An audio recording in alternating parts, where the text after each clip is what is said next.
The void was never meant to shine, yet on that day light bloomed where only darkness should exist. It began as a whisper on the Vox, a static burst across 1,000 listening stations, a ripple of white noise that made even hardened voidsmen flinch. Then the tear came. No one truly saw the rift open. Sensors recorded impossible values, Auspex arrays shorted out, and the Mechanicus aboard the orbiting Arc Mechanicus Bellator Machina reported an error beyond the Omnisia's known calculus.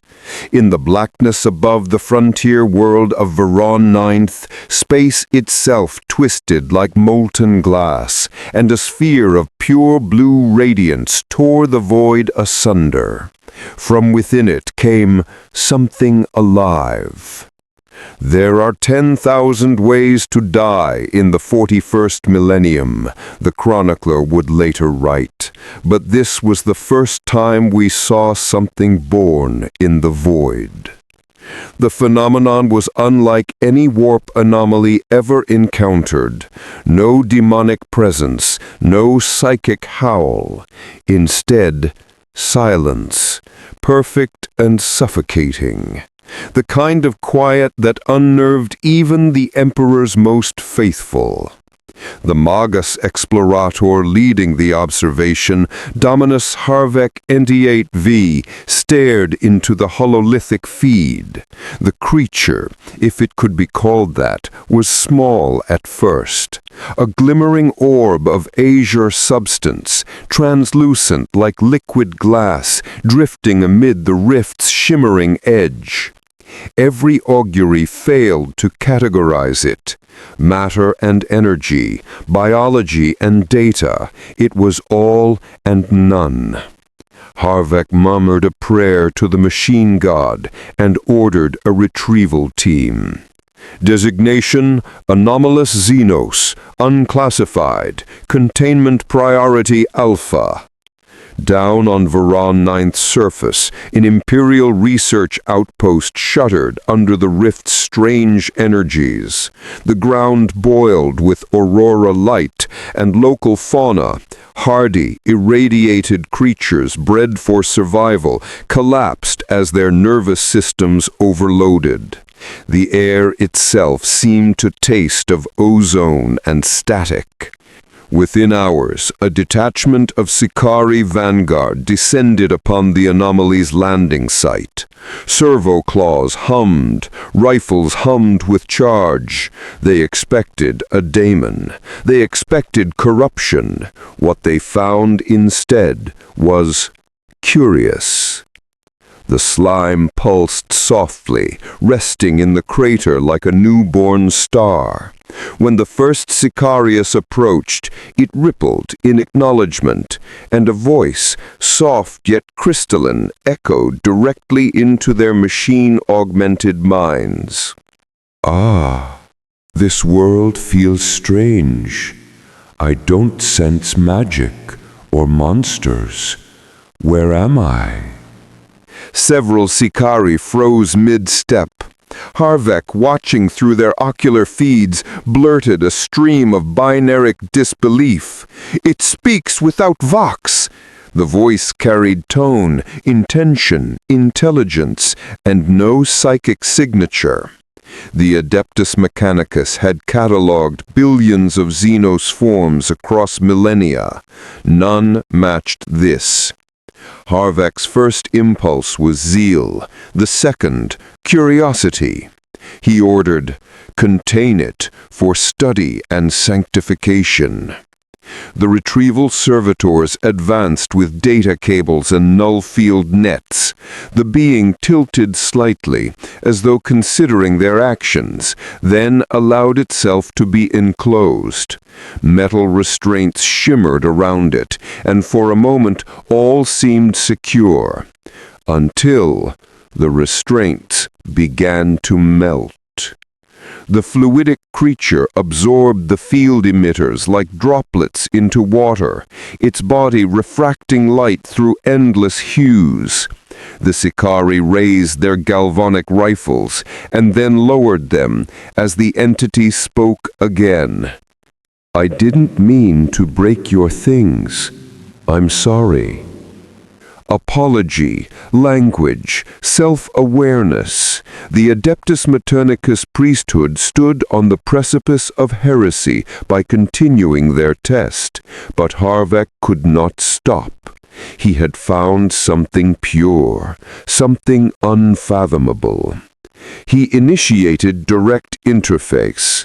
Binary streamed into the entity's aura, a series of machine-encoded questions. The entity responded instantly, not through words, but by mimicking the transmission perfectly, adjusting to the Mechanicus's frequency until it spoke in their sacred tongue. "Greetings. I am Rimuru Tempest. I mean no harm." The Magus froze, a name. Within the first hour of contact, Rimuru had learned the Mechanicus lexicon. Within 2, it had memorized Imperial Gothic from overheard chatter. Within 3, it had begun asking about the Emperor. Harvek trembled as he realized what stood before him was not just another Xenos form. It was an intellect, one that consumed knowledge as easily as it breathed. And as the light of the rift dimmed, Rimuru's form began to stabilize. The slime shimmered, adopting a faint humanoid silhouette for the first time, its surface glowing faintly with energy that registered as neither warp nor plasma. When Rimuru looked skyward, it wasn't into space, it was beyond it, toward the tides of the immaterial itself. Something there watched back. On Terra, far across the stars, a faint tremor passed through the Astronomicon.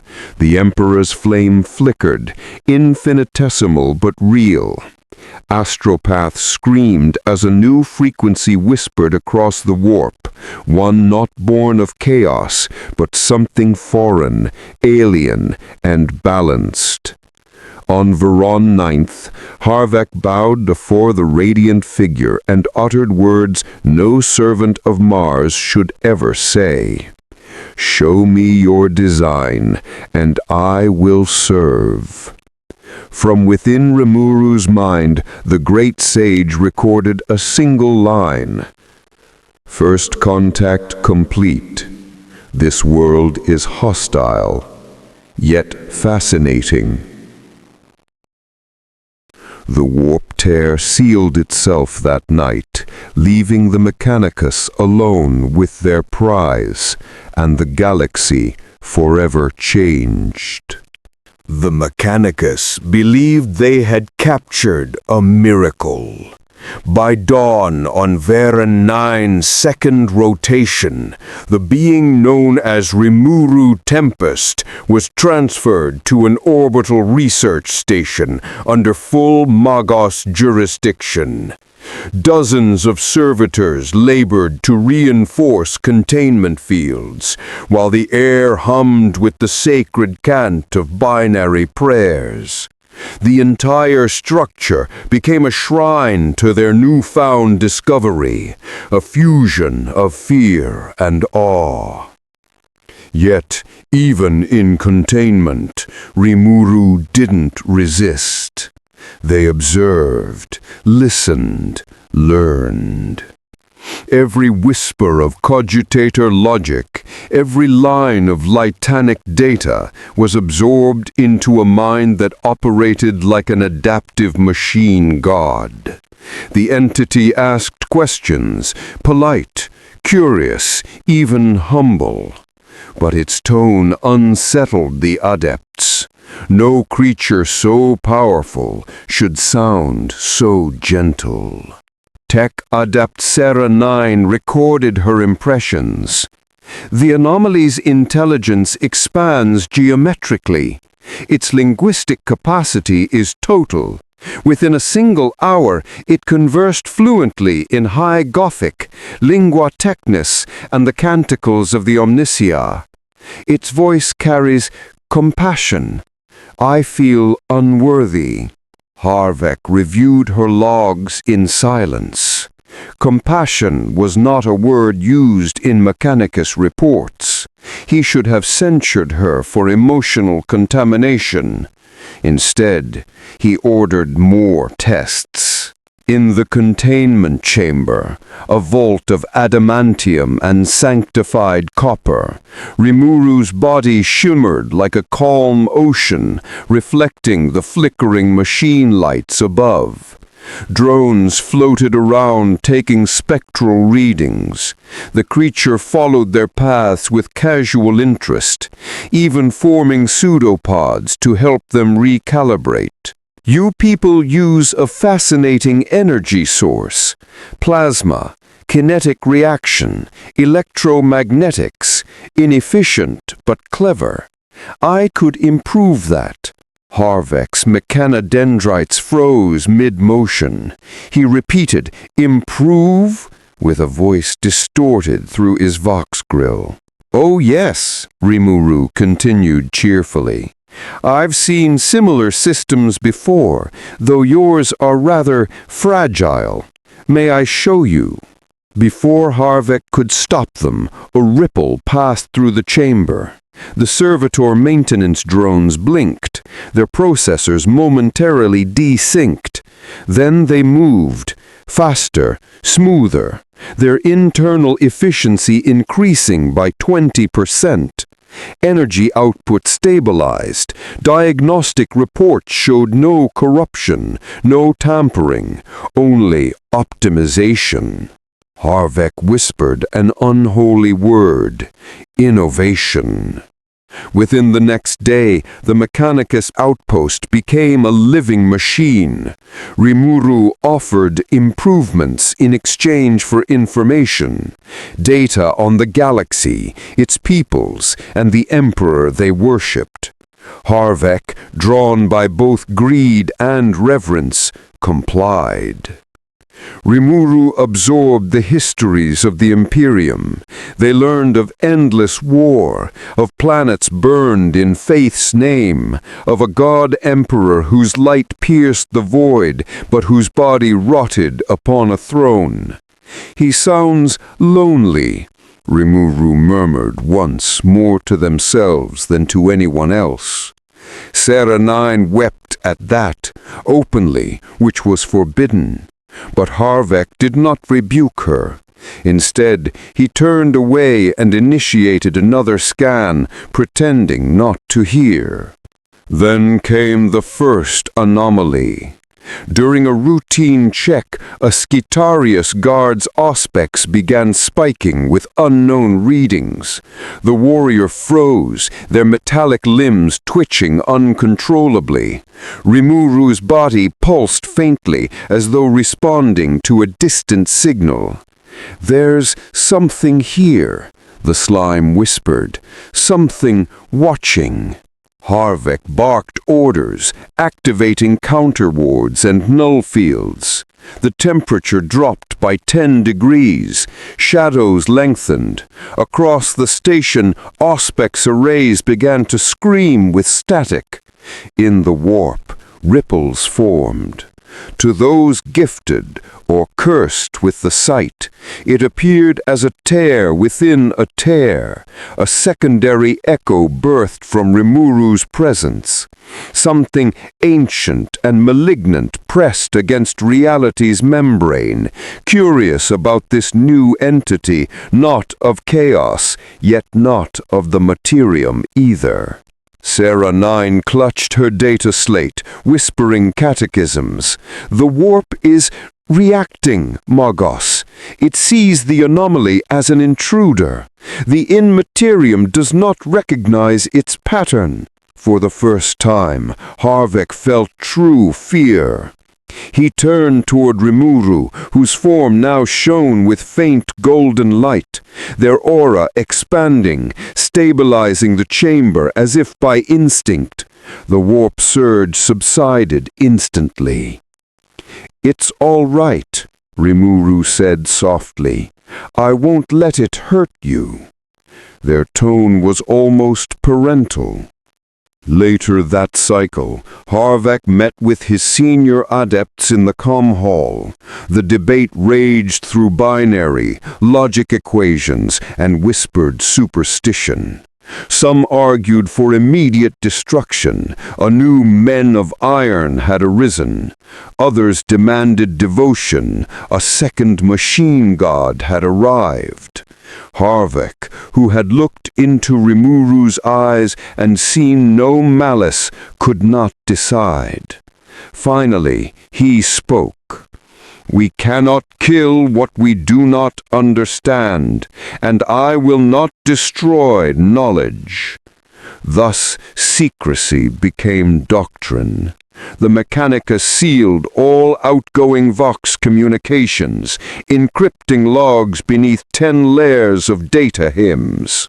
No message would leave Vera 9 until they understood their visitor. But secrets never stay buried in the Imperium. Somewhere within the data streams of the astropathic choir, a single distorted signal escaped. It was brief, accidental, the kind of anomaly usually ignored among the warp's constant noise. Yet on a distant inquisitorial relay aboard the Sanction of Fire, a junior lexicomanic froze as he decoded it. The message was simple, stripped of embellishment.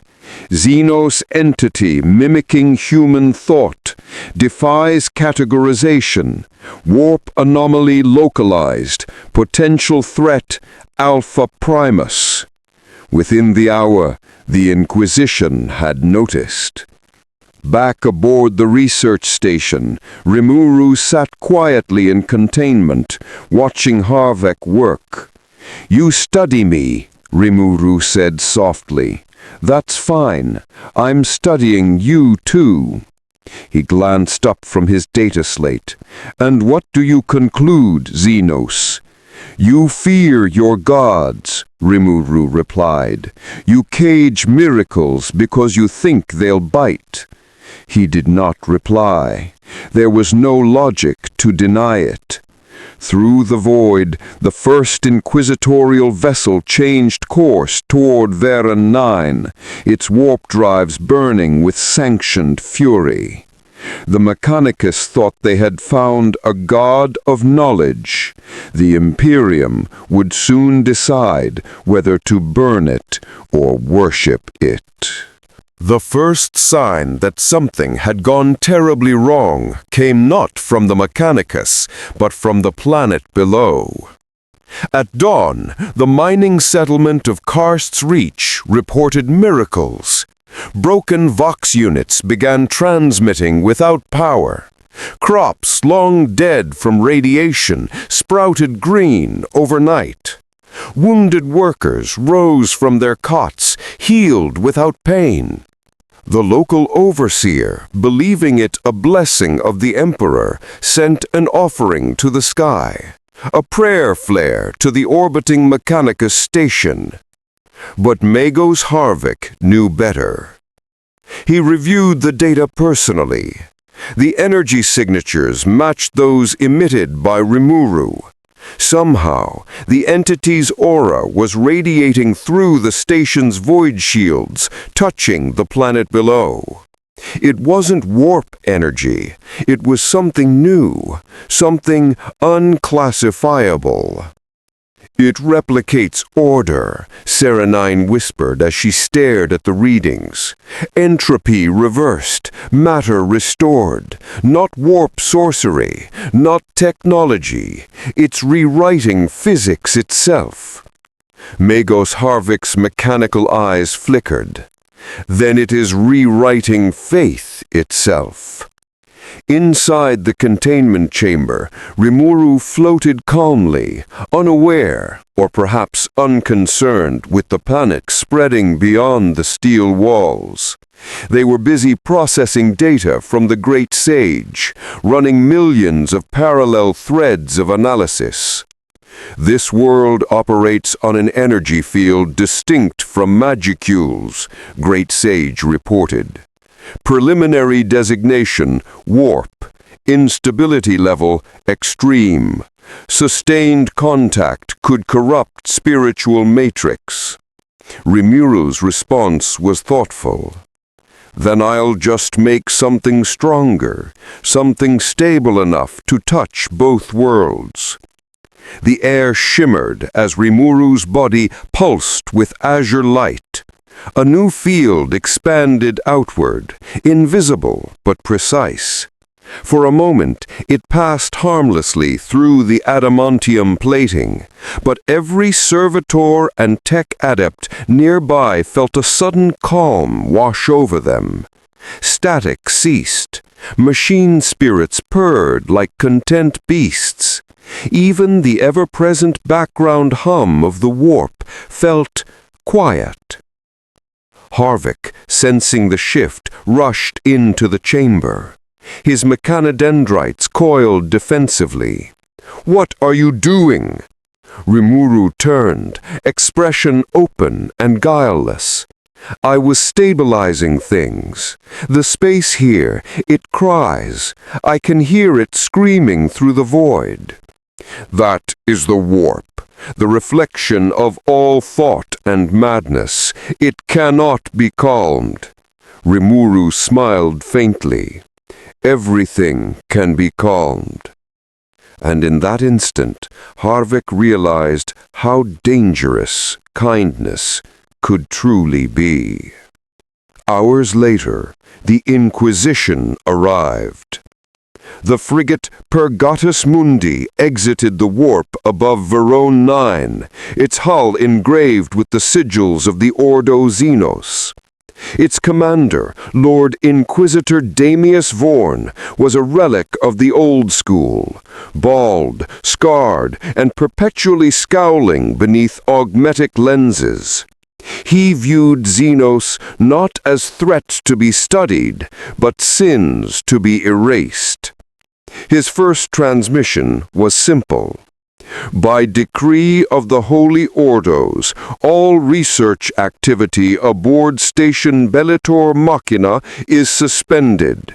The anomaly is to be contained or destroyed. Resistance will be met with purgation. Harvick's vox filters whined. "By what right do you—" "By the right of the Emperor's light, Tech Priest. You have consorted with an unknown being. You have spoken with it. That alone warrants your execution." Then coldly, "Prepare for boarding." As the Inquisition's gun cutters docked, Rimuru tilted his head, sensing tension rise across the station. Great Sage fed data streams into his mind, thermal signatures, heart rates, weapon charges. The entire structure pulsed with fear. "So more visitors," Rimuru murmured. Serenine entered the containment chamber, her augmetic hands shaking as she talked through vox distortion. "They will kill you. They will kill us, too, for speaking to you." Rimuru regarded her with a strange expression, one that might have been empathy. "Then I'll protect you." Before she could protest, Rimuru dissolved into mist, their essence seeping through cracks in the null field. The alarm screamed as energy readings spiked off scale.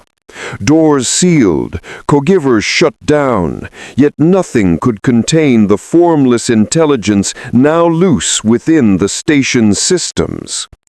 Lord Vorn stepped into the main corridor, flanked by stormtroopers in sealed carapace armor. The smell of incense and oil filled the recycled air.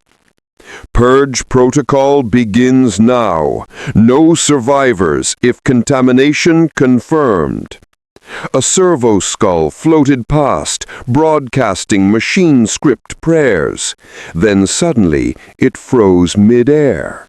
Its red eye flickered, once, twice, then blinked blue. "Hello," it said pleasantly. Vorn blinked. "What in the—" The skull rotated towards him. "You must be the Inquisition. I'm Rimuru. Pleased to meet you." Bolters were raised instantly. The skull laughed, an innocent, almost childlike sound. Then it burst into harmless motes of light.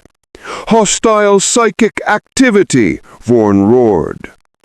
In the control chamber, Rimuru rematerialized, their humanoid form outlined with azure flame. The Inquisition's guards stormed in, firing blessed bolter rounds. Each impact dissolved against a shimmering barrier of liquid energy. "Please stop," Rimuru said gently. "You're only hurting yourselves." The stormtroopers screamed as their weapons overheated, melting in their hands. Rimuru extended a hand, and the molten metal cooled, forming harmless shapes before dropping to the floor. For a heartbeat, even Lord Vorn hesitated. There was no malice in the creature's voice, only infinite patience. "Xenos," he spat, regaining composure. "Your existence defies the will of the Emperor. You are an abomination." Rimuru's expression softened. "You talk about will, but all I see is suffering. Suffering is humanity's proof of faith." Rimuru tilted her head. "Then your faith must be very strong." The chamber trembled as Vorn activated an emergency field, a micro-orbital strike beacon. From orbit, the Purgatus Mundi began charging a lance cannon aimed directly at the research station. Harvick's vox filters whined. "Vorn, you'll kill us all!" "The Emperor demands it."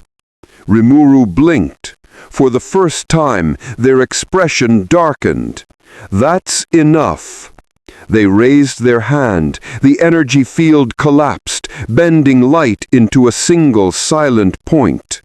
The orbital lance's power output flickered, then dissipated entirely. In its place, the void fell eerily still. Vorn staggered back, clutching his head as psychic echoes tore through his mind. He saw, for a moment, infinite worlds, infinite lives, each one touched by Rimuru's presence, a universe without war. And then it was gone. He fell to his knees, weeping blood. Rimuru sighed softly.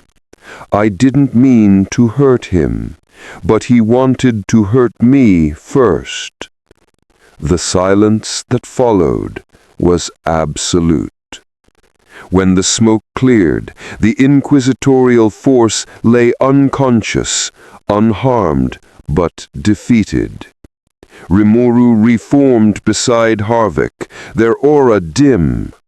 "They don't understand me. I only wanted to talk." Harvick looked at the devastation, the melted walls, the ruined sanctums, and murmured, "In this galaxy, mercy is heresy." Outside, the warp rippled in acknowledgement. The aftermath of the inquisitorial assault left the Bellator Machina scarred, but not destroyed. Its hull drifted through orbit, power systems flickering as Mechanicus adepts worked in stunned silence. The Inquisition strike force was alive, barely, but broken in spirit.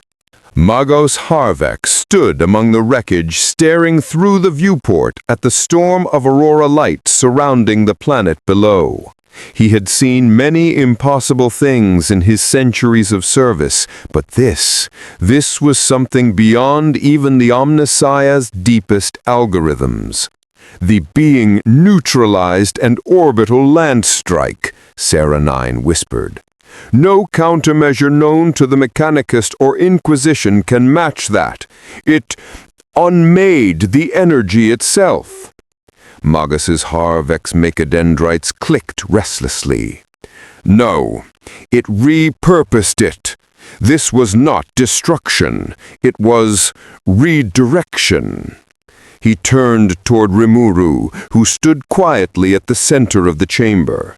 Their form had stabilized further, humanoid now, outlined in radiant azure and clad in an iridescent shimmer that almost resembled armor. In their eyes flickered something that no human could ever truly possess, perfect empathy coupled with perfect control. I didn't want to fight, but they forced my hand, Rimuru said softly. Harvek almost pitied them. Almost. You should have let them destroy you. The Imperium has no mercy for anomalies. Now your very existence condemns this world. Rimuru tilted their head, frowning faintly. Condemns? I saved their lives. Exactly. Mercy is not permitted here. For the first time since arriving in this brutal universe, Rimuru felt something like unease. Down on Vera 9, strange phenomena spread like wildfire. The miners at Karst's Reach began to see Rimuru in their dreams. The wounded healed overnight. The dead, some of them, returned to life, though their eyes glowed faintly blue. The ecclesiarchy garrison stationed on the planet declared it a heresy of healing. Priests burned the resurrected, calling them false blessings of a deceitful spirit. But for every pyre lit, 2 more miracles occurred. Rain fell on irradiated soil. Crops grew. Mutants were purified. The people began whispering a forbidden name, the Merciful One, the Blue Saint, the Slime of Salvation. Meanwhile, aboard the crippled station, Lord Inquisitor Vorn awoke from his coma. His mind burned with visions, fragments of a world remade, a galaxy healed, and a being standing at its center, smiling with divine patience. He screamed until his throat tore. It spoke to me, he rasped, his eyes wild. It showed me peace. The Medicae restrained him as he clawed at his own chest. It's a lie. Peace is heresy. He tried to activate his internal suicide implant, but the device refused to respond. Rimuru had already dissolved the explosive compound hours ago. I saved you, Rimuru said quietly, standing beside his cot. You were dying. Vorn turned his head weakly, glaring through bloodshot eyes. You mock the Emperor's justice. I don't mock anyone. I just don't like seeing people suffer. That single sentence, the gentlest of phrases, broke Vorn's mind. Elsewhere, Sarah 9 worked feverishly with the data recovered from the encounter. Her augmetic hands trembled as she decoded the energy patterns surrounding Rimuru. This isn't warp resonance, and it's not physical energy either. It's conceptual. It's rewriting entropy by asserting will. Harvick's eyes glowed dimly. Machine spirits respond to intent. Warp energy responds to emotion. But this, it responds to purpose. Sarah looked up from her cogitator. Then Rimuru's power is... To which Harvick finished grimly, a manifestation of absolute harmony. It is what the Emperor tried to achieve, and failed. The realization chilled them both. Rimuru wandered the decks in silence, occasionally kneeling beside wounded soldiers or terrified adepts, healing them with gentle touches of light. Some wept, calling them an angel. Others spat prayers, convinced they were witnessing a false god. Rimuru ignored both. They simply helped. "You don't need to believe in me," they told one frightened tech priest. "Just try believing in something kind for once." The priest sobbed, half in faith, half in guilt. But the Imperium's machinery of vengeance was already turning. The Inquisition's silence had drawn attention. Within weeks, Vox signals across the sector filled with conflicting reports. A Xenos entity performing miracles, Mechanicus heresy, planetary resurrection, and an Inquisitor gone mad. The ecclesiarchy declared an emergency convocation. Cardinal Halbrecht himself, High Speaker of the Throne in the Segmentum Pacificus, issued an edict of investigation. No mercy to the false gods, no quarter to those who heal by unholy means. A crusade fleet was authorized. Back on the station, Rimuru's senses reached outward through the void. They could feel the currents of the warp now, like vast storm tides roaring endlessly against the shores of reality. They touched it carefully, experimentally, then recoiled. "It's alive," Rimuru whispered. "The warp itself. It's suffering." Great Sage processed the observation instantly. Hypothesis: warp entities derive from emotional constructs. This world's psychic dimension is parasitic. Rimuru's eyes narrowed. "Then maybe I can change it, just a little bit." They extended their awareness again, slowly this time, sending a pulse of stability, of peace. Across the sector, minor warp storms faltered. Astropaths gasped as static cleared for the first time in years. Navigation routes opened. For a brief, glorious moment, the galaxy was quiet. On Terra, in the hidden chambers beneath the palace, the Emperor's corpse flickered with a pulse of gold. The Astronomonicum flared, bright then dim, and every psyker across the Imperium screamed as one. The master of mankind stirred, if only for a heartbeat. "Who dares?" The voice shook the warp like thunder. Across the stars, chaos gods shuddered in alarm. Something new had entered their domain, something that was not of sin, not of madness, and not of decay. And in the deep, immaterial dark, Tzinch's laughter rippled like silk. A creature that mends instead of breaks, how deliciously dangerous. Aboard the Bellator Machina, Rimuru gasped, collapsing to one knee as the psychic backlash washed over them. "Something enormous just noticed me," they whispered. Harvek's lenses flickered. "You touched the immaterial. You should not have done that." Rimuru smiled faintly despite the pain. "Maybe not, but someone has to fix this place. Don't you think it deserves better?" Sarah 9 whispered a prayer, not to the Emperor, but to the being before her. And in that single act of faith, the first cult of Rimuru Tempest was born. The cult began as whispers, innocent, desperate whispers of gratitude from those Rimuru had healed. On the lower decks of the Bellator Machina, wounded crew members began painting small circles of blue light on the walls, mimicking the shimmer that followed Rimuru's touch. They called it the Sign of the Kind One.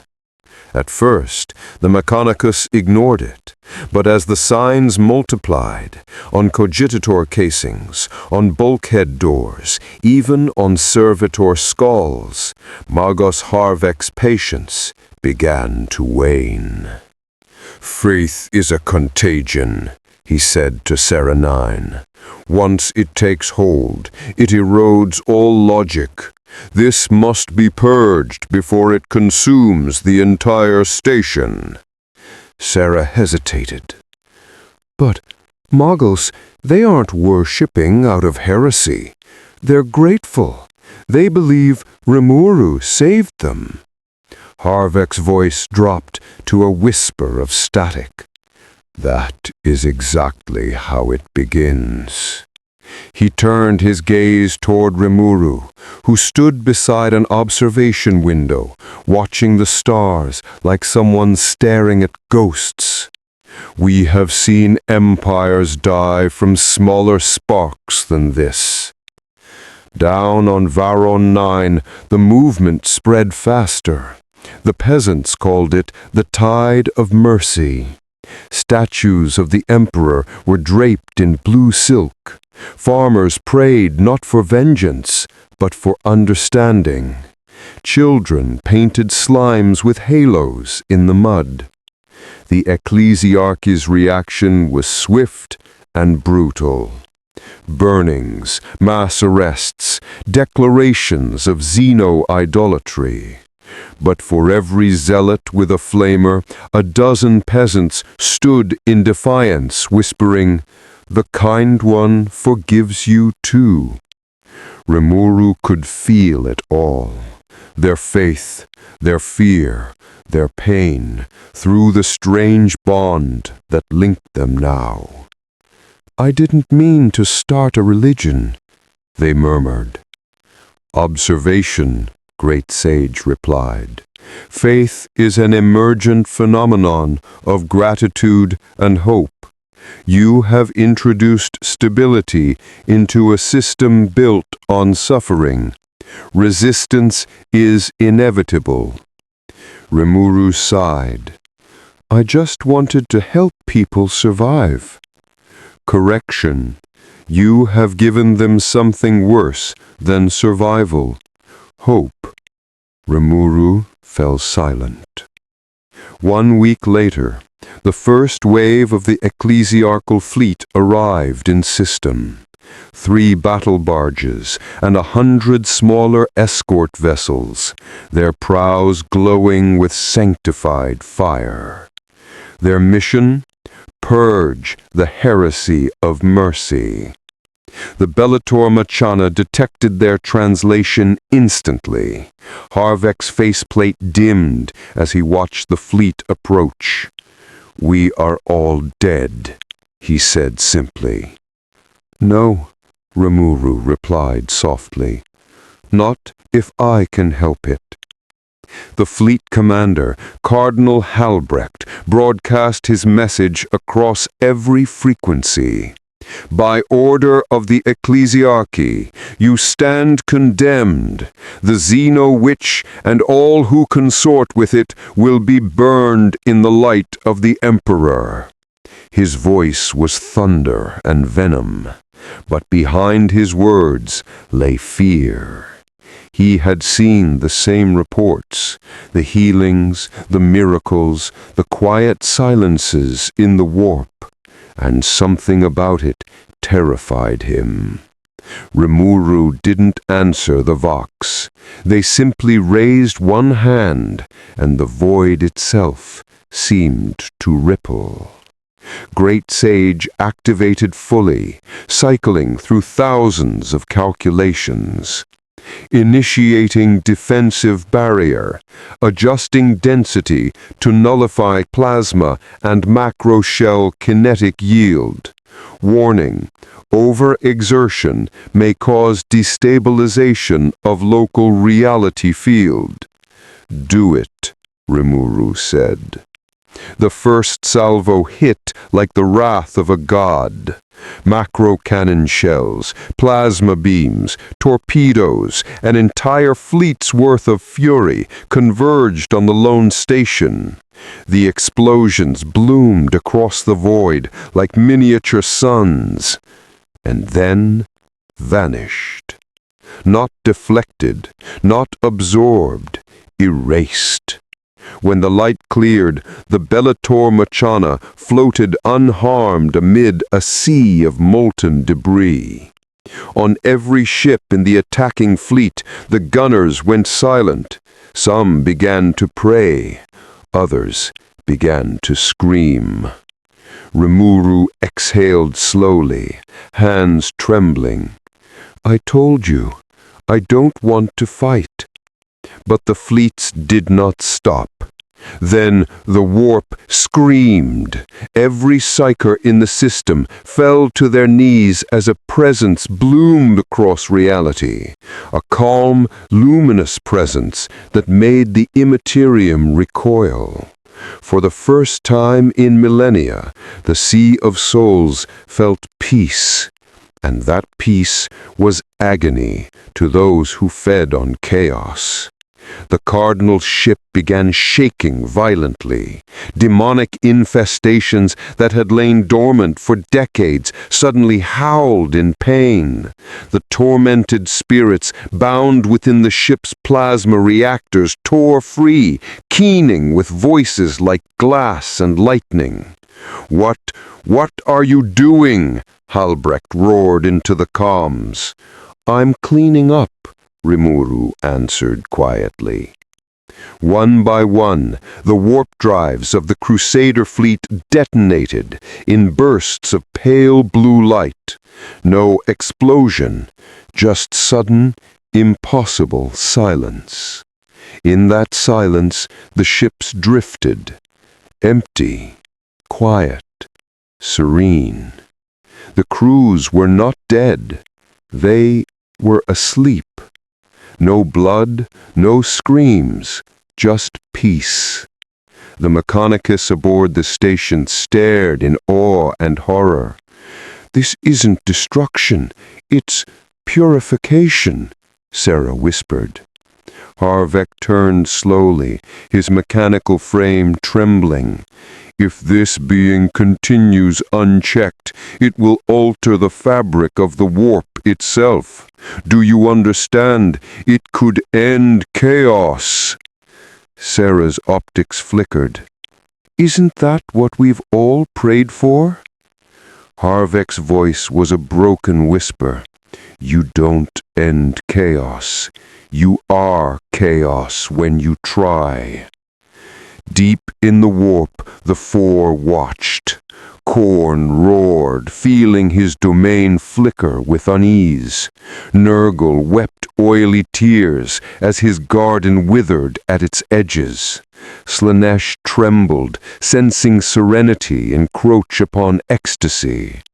And Zinch laughed until the void itself shook.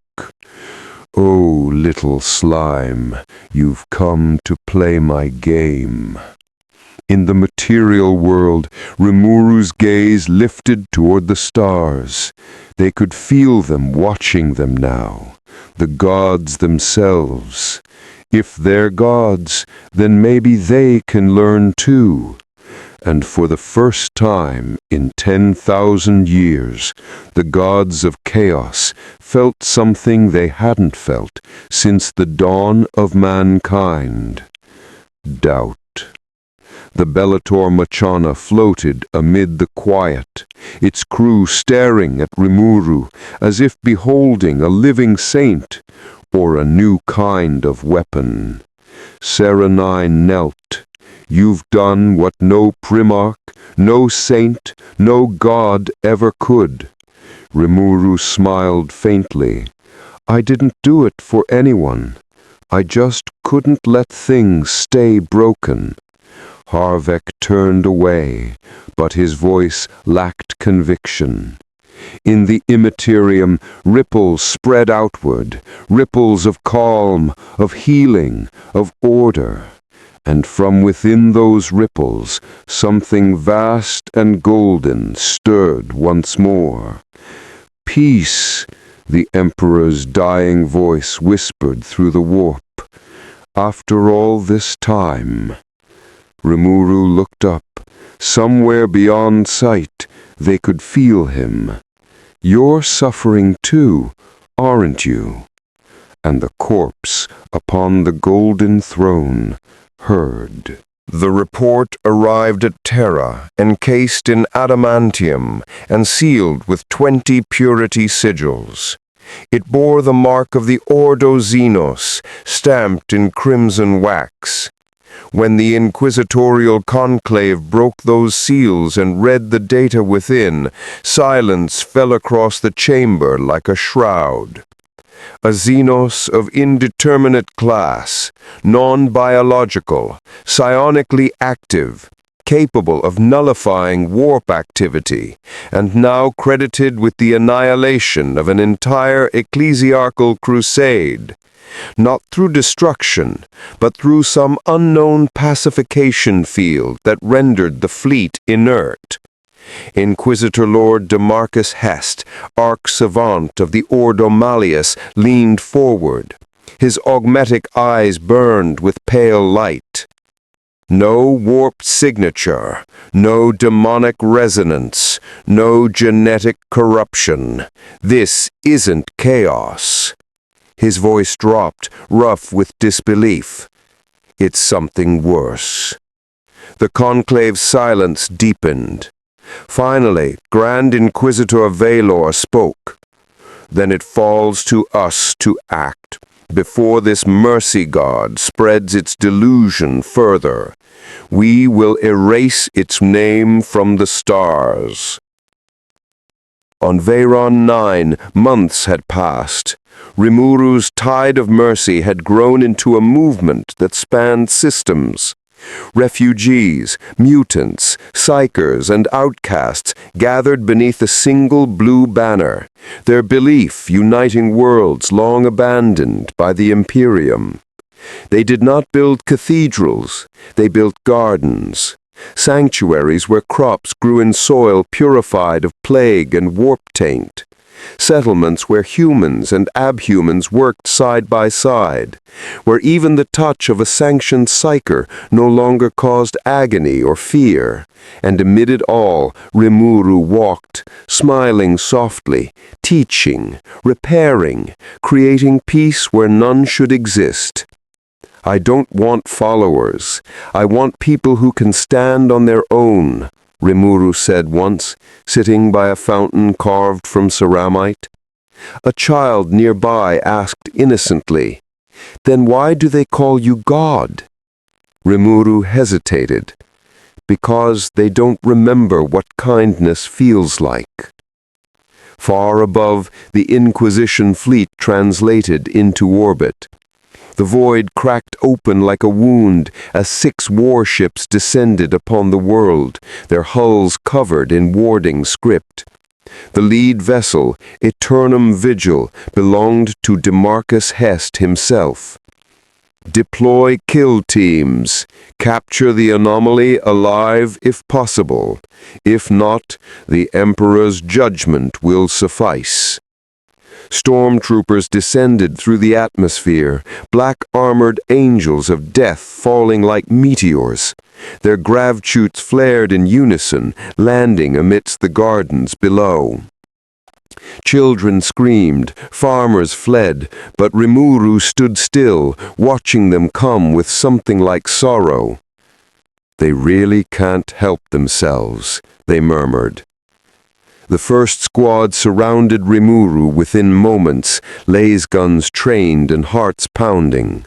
"On your knees, Xenos. By order of the Inquisition, you are to be contained for examination." Rimuru tilted his head. "Containment? I suppose that's fair, but I'd rather talk first." "Silence!" the trooper shouted. He fired. The shot never hit. It dissolved, literally unmade, a centimeter from Rimuru's surface. The troopers panicked, firing volleys of laws and plasma, shouting litanies of hate. Each beam simply vanished, swallowed by a calm field of blue radiance. Then Rimuru raised one hand. The troopers froze in place, not dead, not injured, just still. "Sleep. You've seen enough war." They collapsed gently, like children put to bed. From orbit, Hest watched the feed through his servo skull. His jaw tightened. Xenos sorcery. Initiate PSYOPS containment. Prepare to drop exterminatus-level purifiers. A voice behind him, a woman's, sharp but trembling, spoke. My lord, forgive the interruption, but there are no signs of warp contamination in that energy field. It's pure, mathematically perfect. Purity is not the same as innocence. And with that, he gave the order. The sky over Veyron 9 burned again. Orbital lances carved through the clouds like the fingers of gods. Entire forests ignited, oceans boiled, cities vanished into flame. But Rimuru didn't run. They raised their hands and spread their energy outward, forming a dome over the planet, a barrier vast enough to stop the fire of the heavens. Come on, you can do this. The great sage responded. Processing, calculating energy distribution, warning, strain approaching structural limit, suggests ceasefire or self-dissolution. Not an option. When the bombardment ended, the world still stood, charred at its edges, scorched but alive. Rimuru fell to one knee, trembling. Blue motes bled from her body like fading starlight. I can't keep doing this forever. Then, through the settling dust, Inquisitor Hest descended by drop pod, wrapped in psychic shielding and the authority of the Emperor. He strode across the ash plains toward Rimuru, holding a null rod that screamed against the air. You've cost me a fleet, Xenos. Entire regiments lost to your lies. Rimuru looked up, weary but calm. I didn't kill them. I saved them. Saved? Hest's voice shook with fury. You've undone the Emperor's work. Mercy breeds weakness. Peace feeds rebellion. The Imperium stands upon sacrifice, not serenity. Rimuru rose slowly, their form stabilizing again. Maybe it's time it stood for something else. Hest lunged at him, his null rod crackling with caged psychic fire. It struck Rimuru's chest and shattered. The backlash hurled him back meters, armor cracking, Vox screaming static. Rimuru caught him gently before he hit the ground. You don't have to be my enemy. He spat blood in his face. You're not a savior. You're a heresy given form. Rimuru's eyes dimmed. Then I guess I'm used to being misunderstood. Hours later, as the Inquisition retreated, Hest sent his final transmission to Terra. Anomaly confirmed beyond classification. Recommend escalation to exterminatus totalis. Prepare containment at any cost. The Xenos show signs of divinity. In the warp, the Chaos God stirred again. Tzeentch's laughter echoed across the Empyrean. Divinity, they called it. How quaint. Let's see what happens when their new god looks back. And somewhere within the infinite storm, Rimuru's eyes flicked open, glowing faintly, even within the void. The warp was not a place one entered willingly. It was madness given shape, hunger given sound.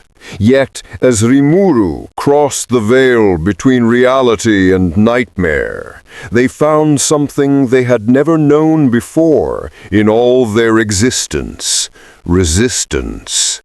Every fragment of their body, every strand of spiritual energy screamed against the pressure. It was like walking into an ocean made of fear, guilt, and rage. "So this is the immaterium," Rimuru whispered. "It feels like everyone's pain all at once." "Correction," replied Great Sage. "The warp is a psychic reflection of all sentient emotion. You are currently exposed to approximately 0.0003% of its total flux." "That's horrifying." "Affirmative." Around them, the void churned in kaleidoscopic madness. Mountains bled light, rivers screamed names. Shapes that could never exist twisted in and out of reality. And far in the distance, something vast was watching. For somethings.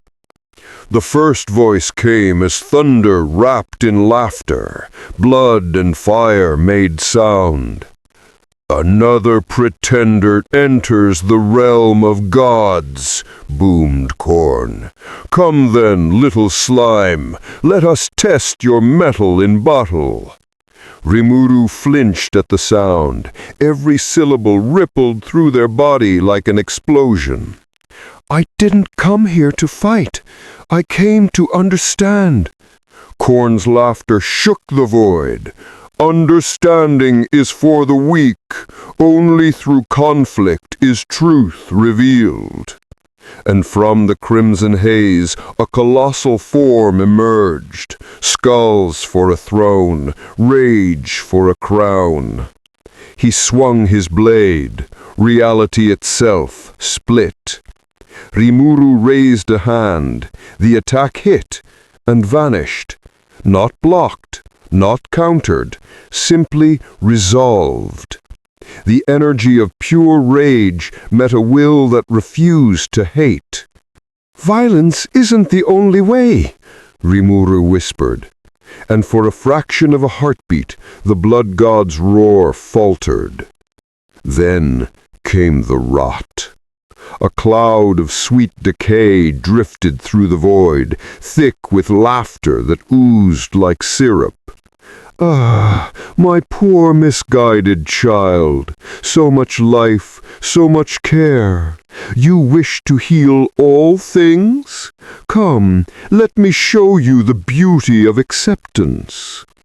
Where he passed, Rimuru's energy flickered.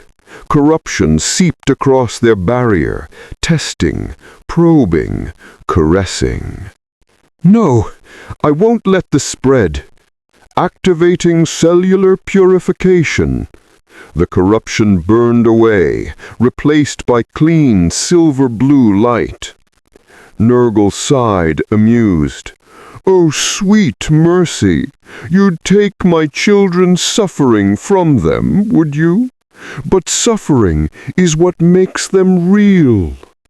"No, it's what's killing them." The next voice was a whisper on the edge of pleasure and pain. "So beautiful, so pure," sang Slaanesh. "A form with infinite potential. Come, let me taste your essence, and ye shall know perfection." The warp around Rimuru shimmered with false light, mirages of beauty, promises of unity, the illusion of love. They closed their eyes. "You're trying to make me want something, but I already have everything I need." The illusions shattered. For the first time in eons, Slaanesh screamed, not in ecstasy, but in denial.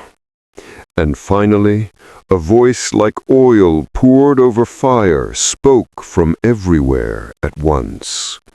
"Fascinating," said Tzeentch. "You unmake rage, you purify decay, you resist desire.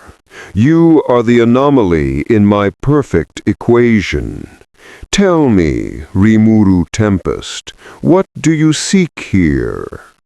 Rimuru floated still within the chaos, calm amid the storm.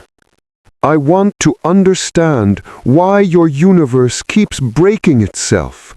Why hope always turns into horror? Why you just can't stop? Tzeentch laughed, a sound like reality unraveling. Because we are you. We are the sum of your dreams, your fears, your ambitions. End us, and you end yourselves. Rimuru tilted their head. Then maybe it's time for evolution. The laughter faltered. What? Change doesn't have to mean suffering. You've been changing in circles for eons. Let me show you what real growth looks like. And then Rimuru reached out. The warp convulsed. Energy surged like tidal waves of color and emotion colliding. Where Rimuru's light touched, the screaming storms fell silent. A calm spread, not forced, not imposed, but invited. Fragments of demon and dream alike looked up in confusion. They remembered warmth, they remembered peace. And in that instant, something impossible happened. The warp stilled. Across the galaxy, astropaths gasped as their minds filled with serene quiet. The Astronocon's flame burned clearer than it had in 10,000 years.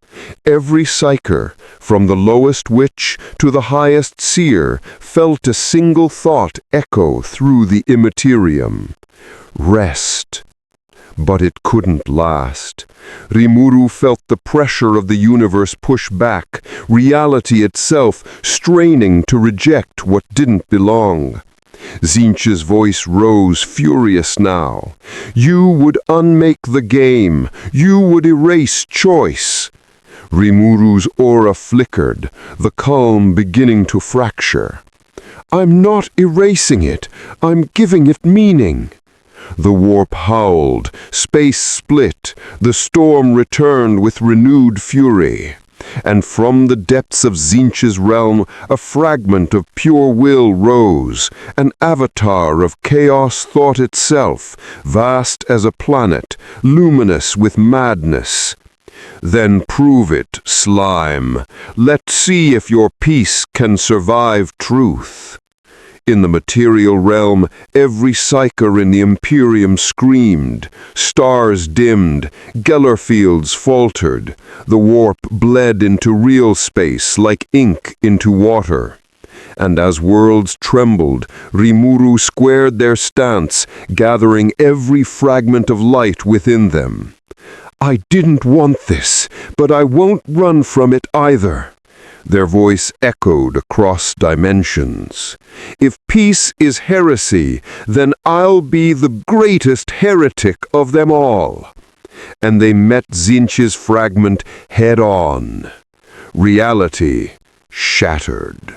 The collision between Rimuru and Tzeentch's fragment was not a battle. It was a rewriting of the laws of existence. The warp rippled like a living ocean under their clash. Mountains of thought and emotion erupted, entire regions of unreality tearing apart. Concepts like up, time, and meaning ceased to exist for whole seconds before collapsing back into place. Warning, great sage intoned. Reality cohesion dropping. Local causality destabilized. Suggest immediate containment. If I stop now, it'll just start again. I need to change it, permanently. Tzeentch's laughter echoed across the void. Change is mine to command, little godling. You think to teach me growth? You are my creation, as all things that dream of peace are. His form writhed, thousands of wings, eyes, mouths, and futures, each speaking in a different language, each version of truth contradicting the next. Rimuru's body blazed with radiant blue light, expanding into a sphere that encompassed the nightmare. You've mistaken reflection for ownership. You're not creation, you're a shadow. And shadows, Rimuru said, disappear when the light grows brighter. Tzeentch struck first. Reality folded inward, transforming thought into blade, memory into flame. Fragments of possible futures, wars that had not yet happened, victories that would never be, rained down like shards of glass. Each shard that touched Rimuru tried to rewrite them. You die here. You lose everything. You fade like the rest. Rimuru's voice resonated through the storm. I don't need to win. I just need to keep trying. And with each word, the shards turned to light. On the other side of reality, aboard the Eternum Vigil, Inquisitor Hest and his crew fell to their knees. The Gellerfield screamed, bending inward. Vox spirits wailed as every machine in the ship chanted in unison. Peace beyond rage, mercy without fear. Shut it down, Hest bellowed. Purge the systems, now! But it was no use. The Mechanicus priests trembled as sacred circuits glowed with unfamiliar symbols. Circles of blue light, fractal patterns pulsing with Rimuru's resonance. Harvek's voice reached the ship through the warp static. You cannot fight this. It's not corruption, it's correction. Hest turned, his face pale. You're mad. Perhaps, but madness that ends the screaming might be worth it. Back within the warp, Tzeentch reeled. His form was fracturing, his realm shifting wildly. You dare alter the architecture of change itself?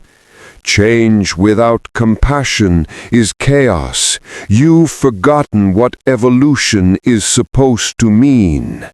Tzeentch lunged again, wrapping around Rimuru like a storm of wings. And you would cage it in kindness? You would neuter the fire that drives existence? No, Rimuru said softly. I'd give it purpose. They reached deep, past power, past will, and called upon something else. Not domination, not destruction. Understanding. And the warp responded. For a brief heartbeat, the immaterium became clear, not peaceful, not silent, just whole. Demons screamed, not in pain, but in awakening. Fragments of Khorne's rage found resolve. Nurgle's despair became empathy. Even Slaaneish's endless hunger faltered, replaced by the faint memory of contentment. Tzeentch himself hesitated. What have you done? I didn't do anything. You did. You remembered who you were before you forgot. The effect spread like a pulse through the warp, and for the first time in 10,000 years, the Astronomicon burned not as a wound in the immaterium, but as a beacon of harmony. On Terra, the High Lords trembled as every astropath across the palace began to weep. The golden throne hummed faintly, not with strain, but with warmth. And deep within that throne, the Emperor stirred.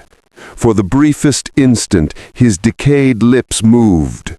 Who are you? Rimuru's voice answered across the void. Someone who still believes you can be saved. But the warp was vast, and Tzeentch was not so easily undone.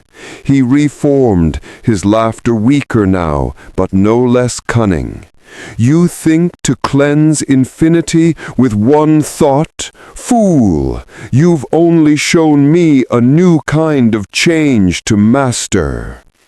Rimuru sighed. "Then learn it well, because I'm not coming back here again." They began to draw back their power, folding the calm into a stable seal, a bubble of serenity deep in the heart of the warp, a sanctuary, a seed.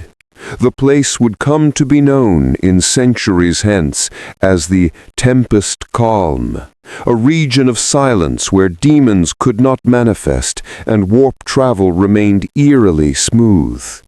As Rimuru withdrew toward real space, they heard one last voice, not of the gods, but of the countless lost souls within the Immaterium. "Thank you." And then silence. They re-emerged above Varon 9 in a burst of light, their form wavering between human and divine. The people below looked up in awe as Rimuru descended gently, wings of light unfurling behind them. Sarah 9K knelt in reverence. "You've returned." "Yes," Rimuru said softly, "but I think the universe is different now." Magos Harvick, battered and weary, stepped forward. "Different or doomed?" Rimuru smiled faintly. "That depends on what they choose to become." On the bridge of the Eternum Vigil, Hest watched the readings in disbelief. The warp was calm, no storms, no psychic echoes. For the first time in Imperial history, travel between systems was instantaneous, unimpeded.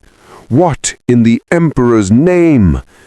A vox burst opened with static, followed by a calm human voice. "This is Rimuru Tempest. There's nothing to fear. Not anymore." Hest stared, speechless. "You're not a god." "No, just someone who finally said no to hate." And the transmission ended. Across the stars, billions felt the shift. The galaxy, so long bound by suffering, was holding its breath. But in the shadows of that calm, something ancient and golden stirred anew. The silence of the warp lasted only a week. In that span, every astropath, every navigator, every priest of the Imperium felt a quiet so profound it terrified them. For the first time in millennia, their minds were not screaming. The whispers of demons had gone still. And for many, that silence felt like sin. On the shrine world of Seraphis Tertius, Cardinal Thane knelt before a hollow pulpit, its lumen display showing a serene blue figure surrounded by light. The image had appeared across every broadcast network, unsummoned, unstoppable. "I am Rimuru Tempest," the voice said again, smooth as glass and soft as rain. "Do not fear peace. Do not cling to pain. You are more than what you've been made to suffer." The congregation stared, breath held, tears streaming. For a moment, even Thane felt something warm, something he had not felt since boyhood, before his training snapped him back. "This is heresy," he bellowed, shattering the trance. "A false god speaking through our systems. Shut it down. Purge it all." But the image lingered even as flames consumed the projectors. The message was burned into their retinas, into their minds. "You are free to hope again." Within days, the ecclesiarchy fractured. Some preachers began to speak of the Merciful One, a being sent by the Emperor's will to end the great suffering. Others declared Rimuru to be a chaos deception, a false prophet sent to unmake faith itself. Pilgrims flocked to sites where Rimiru's light had touched the ground. Holy wars ignited overnight. Temples were torn down and rebuilt in blue glass and silver stone, marked with the sign of a coiling flame, the Tempest spiral. Inquisitor Hest stood in the great cathedral of Ophelia VII, watching the chaos unfold. Priests screamed prayers over burning effigies of Rimuru, while mobs outside tore apart statues of the Emperor, crying out, "He has returned to us in mercy, not in fire but in light." "Unthinkable," murmured Sister Superior Kaith. "How can so many turn so quickly?" Hest's jaw tightened. "Because hope is rarer than gold in this galaxy. Offer it, and even the damned will follow." He turned to his Vox officer. "Send word to the Ordo Hereticus. This contagion spreads faster than chaos itself." Meanwhile, on the Forge world of Viridium Prime, Magos Farvik presided over an experiment that would once have been considered blasphemy. The machine god's adepts had begun communing with Rimiru's signal, a clean frequency that interfaced directly with noesphoric systems, bypassing the warp entirely. No corruption detected, data flow pure, logic patterns elegant. Harvick watched the streams of code flow in perfect harmony. "Perhaps we've mistaken divinity for dysfunction all these millennia." His apprentice hesitated. "You mean?" "He means the Omnissiah may have many faces, and this one answers when spoken to." Rimuru did not demand worship, but faith found them regardless. On a mining moon near the maelstrom, the starving workers began to pray, not for salvation, but for food. When they awoke the next morning, the air recyclers had purified, crops sprouted from nutrient dust, and the corpses of the dead had turned into fertile soil. A new psalm spread across the galaxy. Mercy is not weakness. Peace is not a lie. The Tempest remembers. The High Lords of Terra convened in panic. The Ecclesiarch slammed his fist against the marble table. "This Rimuru must be eradicated before faith collapses."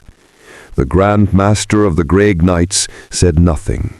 His psychic senses still echoed that impossible moment of quiet, the clarity he had felt when Rimuru reshaped the warp.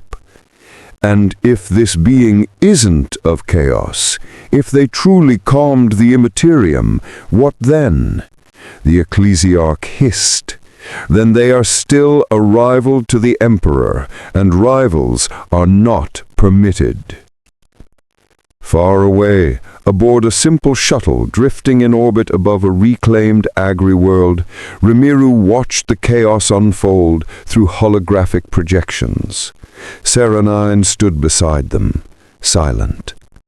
"They're scared," she finally said. Rimuru nodded. "I know. I didn't mean to shake them like this. I just wanted to help." "You did. But in this universe, peace is the greatest heresy." Rimuru smiled faintly. "Then maybe it's time someone committed it properly."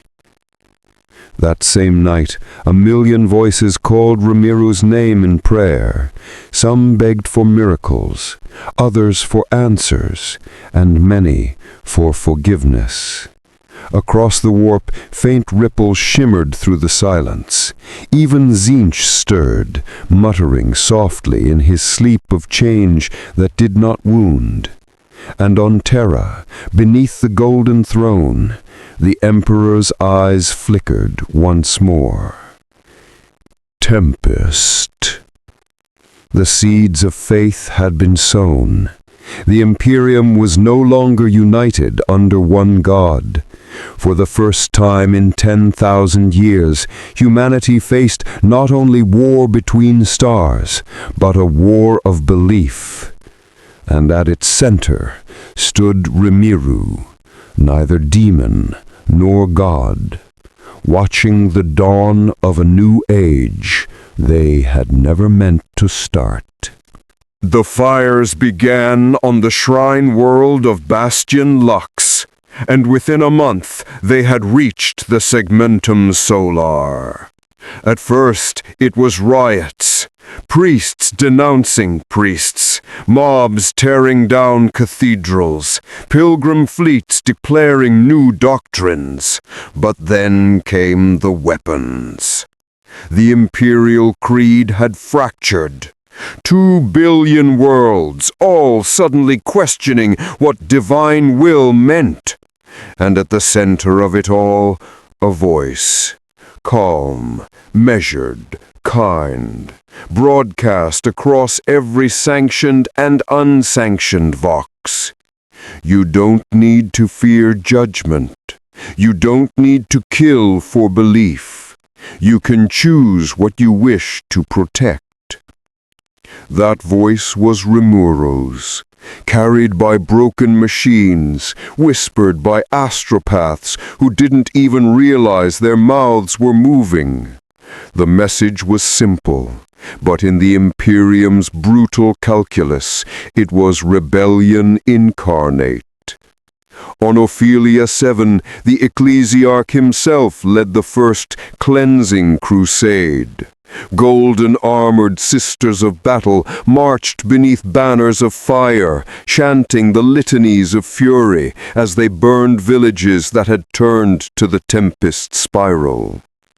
In one of those villages, a young girl with a blue crystal amulet stood watching the sky.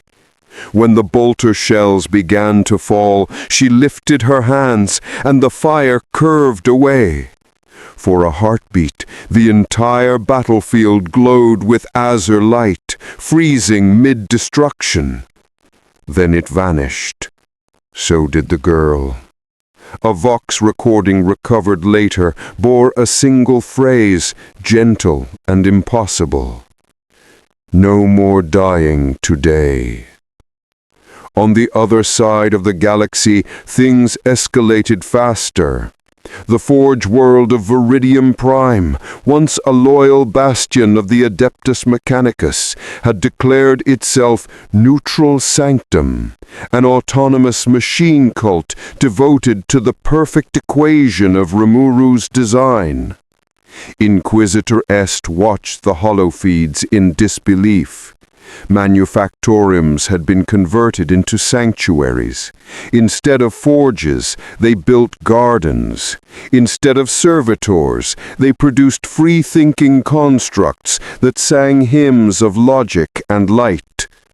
Blasphemy, his aide muttered. Worse, Est replied. Efficiency. If others see what they've accomplished, if peace and productivity can coexist, the ecclesiarchy will lose its leash over humanity. He turned to the gathered commanders. Prepare exterminatus protocols. We burn Viridium before that idea spreads. But it was too late. By the time the fleet arrived, Viridian had vanished, not destroyed, not fleeing, simply gone. Sensors found only residual energy, the same readings Rimuru had emitted when entering the warp. And from that moment, ships began to disappear across Imperial space, not into the warp, not into enemy hands, just elsewhere. On Terra, the High Lords were paralyzed. Assassinations ran rampant. Conflicting orders fractured the Navy. Inquisitorial data fragments intercepted by Ordo Malleus archivists revealed something more chilling. Chaos cults were collapsing. Their daemons no longer answered. Their rituals ended in silence. Some of them even converted to Rimuru's creed, calling them the merciful one who unmade fear. Khorne's cult still fought, but without demonic reinforcement. Nurgle's plagues began to falter. Slanesh's whispers dulled to static. Only Tzeentch remained active, watching, calculating, adapting.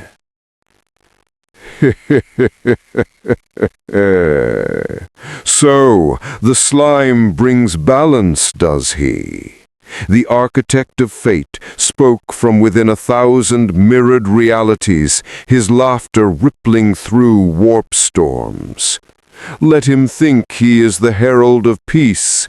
Every action is still change, and change belongs to me. Meanwhile, Rimuru wandered the ruins of an imperial agri-world, accompanied by Serenine and a few human refugees. Fields once soaked in blood now shimmered with life. Crops grew in days, wounds healed in seconds. But the air was heavy, not with gratitude, but fear. A gaunt man in a tattered priest's robe fell to his knees. "Are you our god?" Rimuru looked away. "No, I'm just someone trying to fix what's broken." "Then why are they dying for you?" Rimuru didn't answer. Their expression hardened. "Because they've only ever known gods who demand death." News spread of Rimuru's miracles, but so did the death toll. Entire sectors were now divided into two camps. The faithful Imperium, commanded by the Ecclesiarchy and Inquisition, and the Spiral Accord, a loose network of planets under Rimuru's influence, guided by compassion and mutual defense. Where the Imperium brought purges, Rimuru brought renewal. Where Rimuru's light touched, the warp retreated. It was a new kind of war, fought not only with bolters and plasma, but with belief itself. Inquisitor Est led one of the decisive counterattacks, Operation Saint Fall. His fleet descended upon the world of Elith Prime, where the Spiral Accord had established a sanctuary city. When orbital bombardment failed to penetrate its energy dome, he ordered ground forces to breach manually. Inside, they found no soldiers. Only civilians, thousands of them, kneeling in silence as Rimuru appeared in the heart of the city, shimmering like living starlight. "This isn't a battlefield," Rimuru said. "It's a lesson." The ground trembled. Est raised his pistol. "You're tearing the Imperium apart." "No," Rimuru replied softly. "I'm showing it what peace looks like." Est fired. The bullet dissolved mid-air. Then his mind filled with light.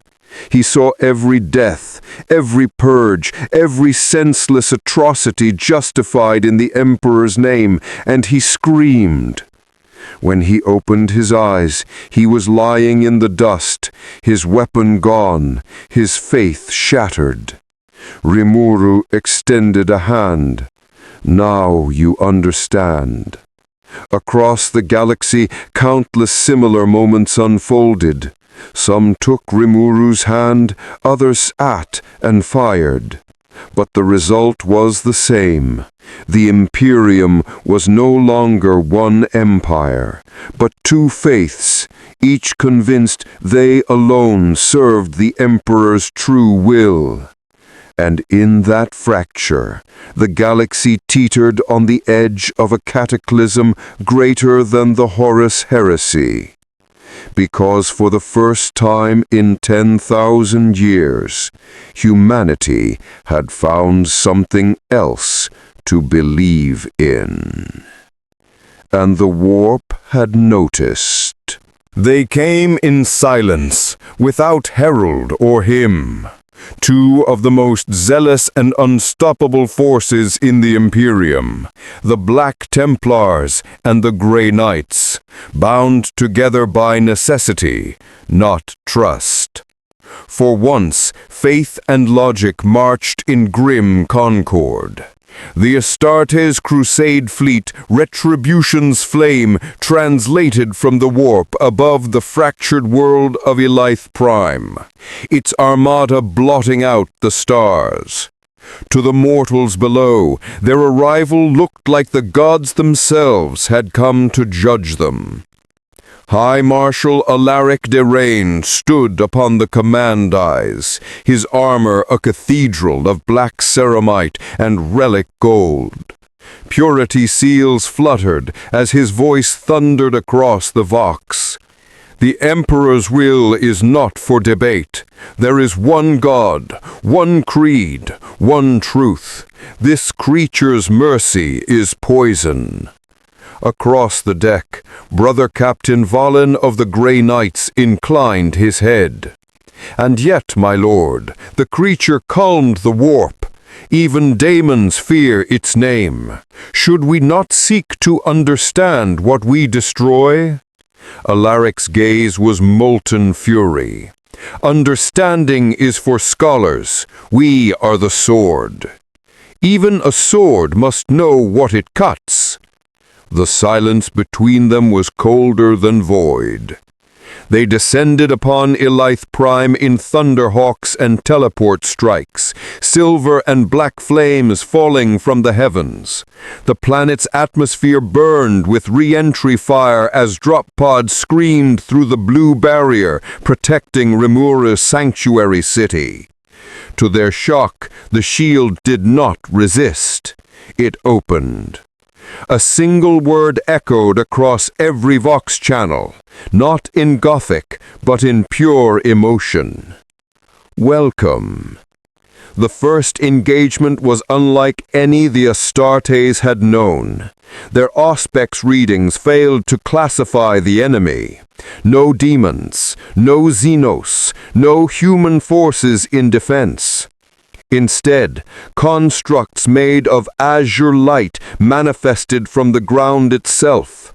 Avatars of thought, humanoid yet fluid, shaped by Rimuru's will. Each one moved with perfect synchronization, their blades shimmering with anti-warp resonance. A Black Templar charged, chainsword roaring. The Avatar caught the blade bare-handed and dissolved it into harmless dust. A Grey Knight cast a psychic barrier, and the creature mirrored it instantly, folding the energy back in gentle ripples. "This is mockery," Alaric roared. "They toy with us." Valen's eyes narrowed as his psychic senses strained. "No, they learn from us."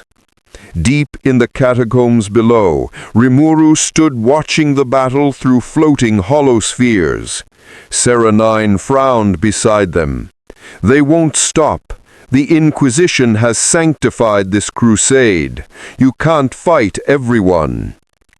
Rimuru's expression was calm, but there was weariness behind it. "I don't want to fight them, but they won't listen." They turned toward the distant horizon where orbital bombardments lanced down like falling suns. "Maybe it's time I make them listen." Above the planet, the fleets began to maneuver. Grey Knights aboard the Inviolate Mercy prepared a ritual strike, an exorcistic bombardment meant to annihilate Rimuru's essence in a single psychic implosion. Servo skulls floated, incense burned, and psych cannons aligned with holy precision. Brother Captain Valen led the rite himself, his gauntlet glowing with warding sigils. "May the Emperor's will be pure through our hands," he intoned. But before he could complete the final verse, a light engulfed the bridge, not searing, but soft. Every rune in the chamber dimmed. The sound of chanting fell away. And then a voice, Rimuru's voice, filled the space. You pray to protect, so do I. Must our prayers end in fire? Valen fell to one knee, psychic circuits overloading with clarity. His mind flooded with images, not conquest, not ambition, only the memory of peace, of laughter, of a world where no one needed to fear the warp. He gasped, You truly want to save them? Yes, even you, Rimuru said, unseen but everywhere. On the surface, Alaric was carving through avatars with holy fury. He recited the canticles of hate. His armor was scorched, his chainsword dripping with light. Every strike that would have killed a mortal merely caused Rimuru's projections to dissolve and reform, as if the universe itself refused to fight back. Suddenly, the ground opened. A column of azure radiance engulfed the battlefield. When the light faded, Rimuru stood there. The Slime Lord shaped in perfect humanoid form, luminous eyes glowing beneath soft blue hair. The battlefield froze. Even the wind dared not move. Enough! Alaric raised his sword. You mock the Emperor by standing before me. Rimuru's voice was gentle. No, I honor him by doing what he cannot. Alaric lunged. His blade struck true and stopped a millimeter from Rimuru's chest. The weapon disintegrated, and his power armor went inert. The High Marshal collapsed to his knees, roaring, Witchcraft! Rimuru knelt to meet his gaze. Compassion. They placed a hand on his helm. Through the ceramite, Alaric felt warmth and memory. He saw himself as a boy, before the gene seed, before war, when he still believed the Emperor loved, not merely ruled. He began to weep, quietly, rage dissolving into confusion. Orbit side, Valen halted the ritual strike. He stood before his brothers, trembling with realization. Stand down, this is not a demon. You would defy your mandate? One demanded. I would obey what the Emperor truly wanted. If this being can silence the warp, perhaps he is working through them. A dozen bolters raised in his direction. And yet none fired, because for the first time in centuries they all felt it, the stillness. The warp had gone utterly quiet again. The fleet's weapons went dark. The crusade halted mid-strike, and above Elythe Prime, the storm of faith and fury became a cathedral of silence.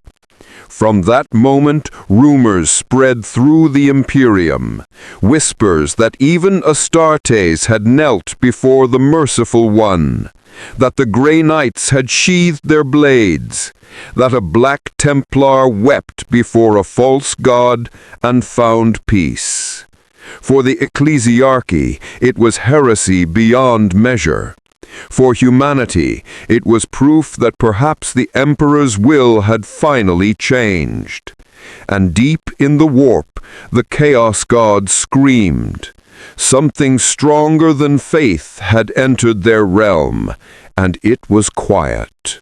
Deep, cinematic tone, epic Warhammer narration. The air of Elythe Prime shimmered like glass under heat. For a moment, the stars themselves seemed to bend. Then Rimuru closed their eyes. They could feel it, the warp pressing at the edges of reality, the screaming ocean of madness beyond all worlds. It was not something to see with eyes, but something the soul tasted: iron, blood, despair, and whispers of laughter. "If I'm going to fix this," Rimuru murmured, "I have to understand it." Sarah 9 looked horrified. "You mean to go into the immaterium? That's suicide, not even the Emperor." "Maybe not, but someone has to try." And then Rimuru was gone. To mortal eyes there was no spectacle, no portal, no beam, no rupture. But in the warp, existence itself rippled. Rimuru appeared in the immaterium as a luminous sphere of serenity, surrounded by the screaming faces of the damned. Every soul, every echo, every dream lost in the tides of chaos recoiled. The warp hated calm. It fed on thought and pain, and Rimuru was neither. Their voice rang through eternity like a bell. "So this is the sea that rules your galaxy." The response came in laughter that broke the stars. From the infinite storm, something vast coalesced, wings of parchment, 1,000 eyes, a voice that twisted causality into words. "You don't belong here, little mimic," said Tzeentch, the changer of ways.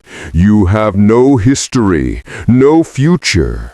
What do you hope to find in infinity?" Rimuru turned to face him. "Understanding." Tzeentch smiled in ways that made geometry weep. "Then you'll drown in it." The warp convulsed. Rivers of nightmare thought lashed toward Rimuru. Images of endless war, of despair turned into religion, of mortals tearing themselves apart for gods who never answered. Rimuru did not block them. They absorbed them. Every terror, every lie, every madness drawn into their body and analyzed. Their form flickered, cycling through impossible patterns. Demonic symbols unraveled and dissolved. The warp screamed as its own logic collapsed around them. "You devour concepts, even chaos itself?" Tzeentch hissed. "I only devour what hurts people," Rimuru said quietly. And with that, the sea of torment stilled. Elsewhere, the other ruinous powers stirred. Khorne bellowed from his throne of skulls, his molten breath shaking entire reality streams. "Peacemonger, come to steal my war?" Rimuru appeared before him, calm, even as rivers of blood roared below. "I didn't come to steal. I came to end the suffering that feeds you." Khorne rose, towering, his axe big enough to cleave suns. "Without suffering, there is no strength." Rimuru looked up. "Then maybe you've never known real strength." Khorne struck. The blow shattered galaxies. Rimuru caught it between two fingers. The shockwave inverted time for a heartbeat.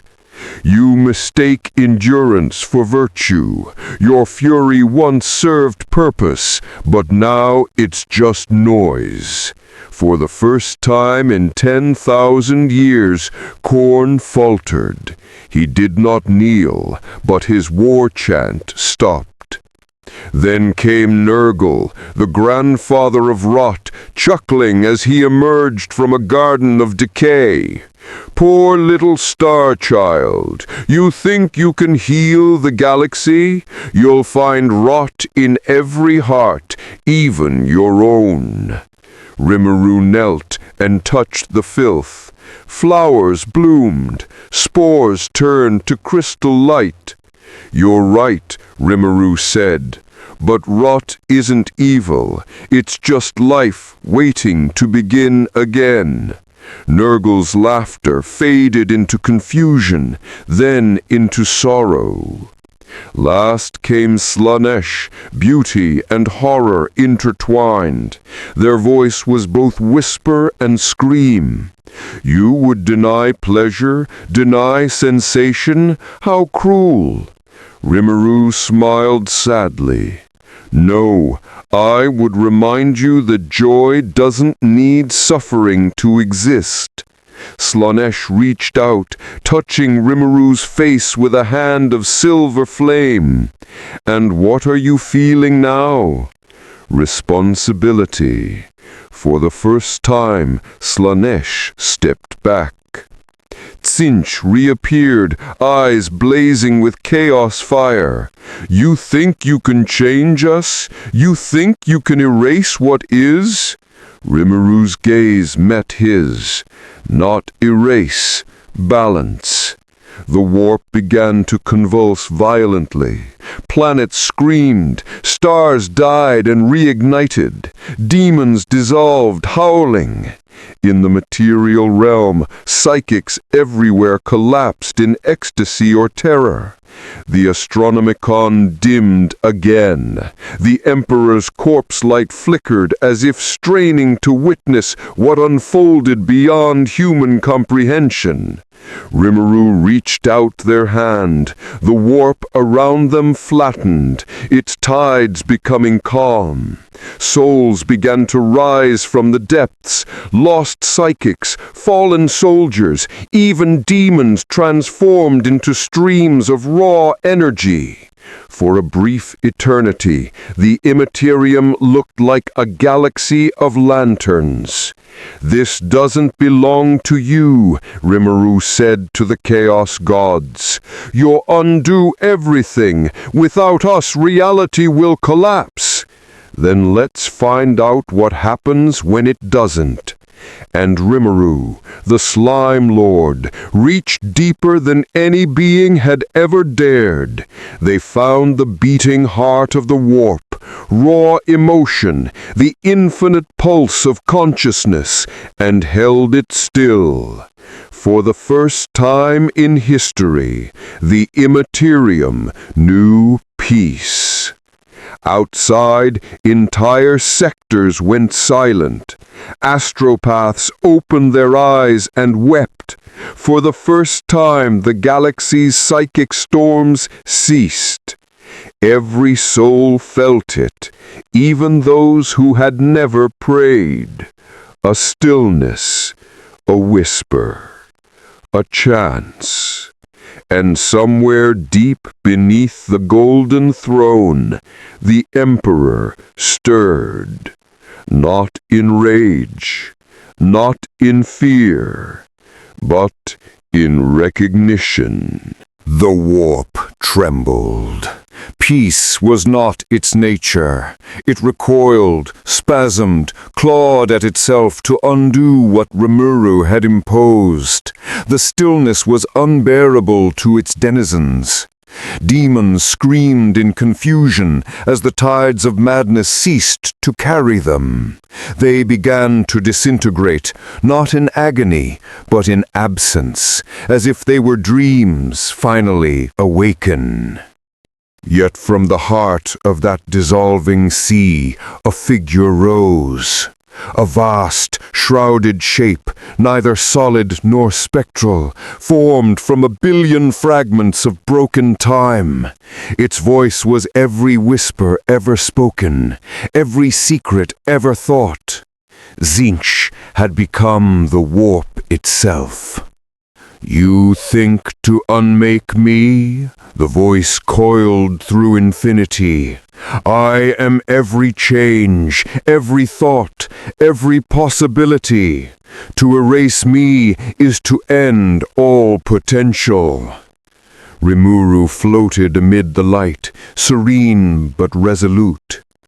Then maybe that's what must happen for life to move forward, not be trapped in endless loops of pain and rebirth. Tzeentch's laughter became a hurricane of concepts, stars ignited from the sheer logic of it. You cannot destroy the abstract. You are an abstraction yourself, a creature of evolution, metamorphosis. You are mine by nature. Rimuru's form rippled. They were indeed born of change, a being who had evolved through countless forms, absorbing knowledge, power, identity. A shapeshifter defined by transformation. The realization struck them like lightning. Tzeentch was not lying. Rimuru and the Changer of Ways were two halves of the same cosmic law. Then I don't need to destroy you. I just have to understand you. Reality warped inward. The duel began. Not with weapons, but with possibility. Each thought, each intent became galaxies of consequence. Tzeentch hurled paradoxes like spears, timelines where Rimuru became tyrant god, consumed by their own desire to protect. They saw every reality where mercy led to extinction. They saw their friends, Shion, Shuna, Benimaru, flickering like dying stars across timelines that could never meet again. For a moment, Rimuru faltered. The perfection of compassion wavered. Tzeentch seized the moment, swelling like a sun made of equations. You can't save everyone. Every choice births suffering. That is my truth, and you are bound to it. Rimuru bowed his head. Maybe you're right, but that doesn't mean I have to accept it. And with that, Rimuru split himself. 1,000 versions of Rimuru, each carrying a fragment of every possible path. The benevolent ruler, the wrathful avenger, the curious scholar, the weary god. They converged again, not in perfection, but in balance. Change isn't evil. It's what we do with it that matters. They reached out to Tzeentch, whose form now fractured between laughter and rage. Let me show you the evolution even you never foresaw. They absorbed the concept of change itself, not devouring, merging. For the first time, Tzeentch screamed in fear, then in awe. The warp exploded in white light. In the material realm, imperial ships detected the impossible, the eye of terror shrinking, its boundaries folded inward, devoured by a wave of stability. The demons of 1,000 battlefields vanished mid-slaughter. Warp storms ceased. Every navigator felt their third eye go silent, not blind, but calm. The warp, one whispered, it's dreaming. And at the heart of that dreaming sea, Rimuru stood amid the ashes of gods. Tzeentch was gone, or perhaps transformed. I'll guard your legacy, Rimuru said softly, but not as destruction, as renewal. He opened his hand, and the light scattered into infinity, seeds of potential without corruption. From Terra, a voice reached across the void, not from lips, but from thought older than stars. You would remake the balance? Rimuru looked toward the golden light far away, beyond reality. I'd heal it. And what of humanity, little god? Do you think they'll let you? Rimuru smiled. They don't have to. They just have to see it's possible. And then they were gone, not destroyed, not banished, but everywhere. In the silence that followed, demons dreamed of peace. Saints awoke from statues and wept. And across the stars, the first true dawn in 10,000 years began to rise. For 10,000 years, the Astronomicon had burned with unwavering brilliance, a psychic beacon of holy fire that carved a safe path through the warp's madness. But now, for the first time since the siege of Terra, its light flickered. Every navigator screamed, every astropath clutched their temples in agony as the voice of the master of mankind surged through the immaterium, not as command, but as uncertainty. On the golden throne, the emperor stirred. Cables and conduits groaned as they shifted against ancient bone. The vast mechanism that kept his divine corpse alive thrummed with new resonance. The custodes, eternal guardians, dropped to one knee, not because of command, but instinct.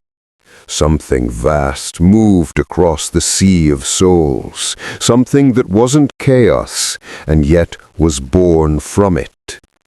"My lord," whispered Shield Captain Valerian, voice trembling as the air itself quivered. There was no answer, only a golden pulse that spread outward, washing through Terra, through the throne, through the webway breach that had never quite healed. In that pulse, the Emperor saw everything. He saw the eye of terror contracting like a dying wound. He saw demons evaporating into light. He saw an unknown presence, neither human nor Xenos, standing amidst the ruins of Zinch's throne, cradling the essence of change like a child. "This cannot be," the Emperor's thought rippled. "The immaterium does not heal." But it was. The tides had shifted, and through that subtle harmony, the Emperor heard a voice. "You don't have to fight it forever." It wasn't prayer, it wasn't defiance, it was compassion. He recognized it, Rimuru's tone, not demanding worship, not seeking power, simply offering peace. The Emperor's will flared instinctively, blazing brighter than suns. His psychic might tore through the veil, burning through reality itself. Entire sectors of the immaterium rippled as the God Emperor's consciousness focused, narrowing upon the entity that dared to touch his realm. Across the galaxy, billions felt his wrath. Planetary governors fell to their knees, weeping blood. The Adeptus Mechanicus heard their machine spirits cry out in awe. Even the Adeptus Sorostaris felt their faith bend beneath an unfamiliar warmth. The Emperor spoke, not through words, but through memory. "You bring peace to the warp creature, but you endanger the foundation of humanity. Without struggle, man ceases to ascend." Rimuru's voice answered softly, echoing across the psychic maelstrom like wind through glass. "Without rest, man ceases to live." For a moment, all of existence held its breath. The two wills collided, not in hatred, but in purpose. Reality buckled as their philosophies warred. The Emperor's radiance was discipline, law, endurance through suffering. Rimuru's essence was empathy, understanding, evolution through unity. Across the warp, their clash became visible, a storm of gold and azure, spiraling through dimensions, touching every soul bound to the immaterium. Psychers saw visions of a galaxy of light and shadow intertwined, a universe where the Emperor smiled and let go. In the halls of the Inquisition, Lord Inquisitor Chiron witnessed the impossible. The image of the Emperor's sacred halo, projected by the throne's psychic network, shimmered with blue. Anomaly, the tech priests chanted. The Omnicia signature frequency altered. Probability of heresy unquantifiable. Chiron clenched his teeth. No, not heresy. Intervention. Within the warp, the Emperor and Rimuru stood, mirrors reflecting eternity. The Emperor's form burned with solar fire, his eyes twin gateways to divine judgment. Rimuru's body was calm, translucent, a shape of infinite possibility. "You would heal this realm?" the Emperor asked. "Then what of chaos? Without it, there can be no choice." "Then let chaos exist," Rimuru replied, "but not as corruption, only as potential." The Emperor's silence was deafening. Around them, the warp stilled once more, listening to its two architects in awe. "You presume to teach me?" His voice was weary now, no longer wrathful. "You think to bring peace where even I have failed?" Rimuru's smile was faint. "Maybe you didn't fail. Maybe you were just waiting for someone else to remember what peace felt like." And for the briefest instant in 10,000 years, the Emperor remembered. He saw Terra before the age of strife. He saw his sons laughing, mortal, human. He saw Horus before betrayal. He saw the galaxy as it could have been. And then it was gone. The light dimmed. The Emperor's radiance receded back into the throne, leaving behind only whispers. The custodes stood in stunned reverence. "My lord," Valerian murmured. No voice answered, yet all who served upon Terra felt it, a shift, not of faith lost, but of purpose reconsidered. Somewhere beyond the stars, Rimuru smiled. They felt no victory, only understanding. "You're not my enemy," they whispered into the void. "You never were." The Emperor's faint reply traveled across eternity. "Then show me." In that moment, an unrecorded alliance was born. Not of words, not of faith, but of understanding between gods. The warp slept easier that night, and in its dreams, mankind's future began to change. The galaxy was quiet. No warp storms raged. No demonic laughter echoed across the void. Even the endless hum of psychic static that had plagued reality since the dawn of the Imperium had gone still, replaced by a calm so profound it felt unnatural. Across 10,000 worlds, humanity waited, some in fear, others in awe. The Adeptus Astrala Telepathica called it the lull.